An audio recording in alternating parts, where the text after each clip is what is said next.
Ratusan pelajar tingkat SMA atau SMK di Kabupaten Aceh mengikuti seminar sosialisasi Undang-Undang Pemerintah Aceh atau UUPA yang diselenggarakan oleh Badan Reintegrasi Aceh untuk mengenal lebih dalam tentang kekhususan Aceh yang diatur dalam UUPA.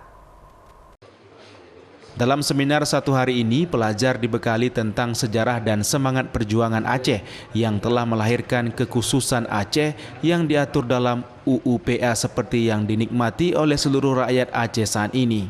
Lahirnya Undang-Undang Nomor 11 Tahun 2006 tentang Pemerintah Aceh merupakan perwujudan dari perdamaian Aceh setelah melalui konflik yang berkepanjangan.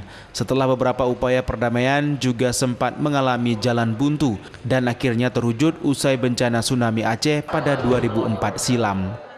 Kegiatan ini diisi oleh 4 narasumber dari kalangan akademisi, praktisi, civil society, dan perwakilan Badan Reintegrasi Aceh. Sosialisasi UUPA kepada pelajar sangat penting dilaksanakan sehingga generasi Aceh dapat mengisi perdamaian dan pembangunan Aceh ke arah yang lebih baik. Nah, dengan tujuan bahwa kita berharap pada adik-adik ini melek sejarah. Hari ini kita Aceh ini begitu istimewa, begitu diistimewakan oleh pemerintahan pusat atau pemerintah pusat dengan diberikan undang-undang khusus, yaitu keistimewaan dengan undang-undang pemerintahan Aceh. Sebelumnya saya tidak tahu ini apa UUPA tadi. Setelah saya mengikuti kegiatan ini, saya mengetahui apa itu undang-undang pemerintahan Aceh.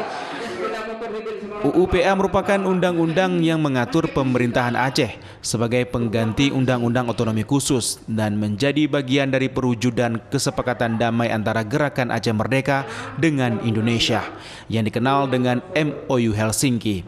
Pengesahan UUPA menjadi undang-undang oleh DPR RI berlangsung pada 11 Juli 2006 yang disahkan oleh Presiden RI saat itu. Dari Kabupaten Aceh Besar, Topan Mustafa, iNews melaporkan.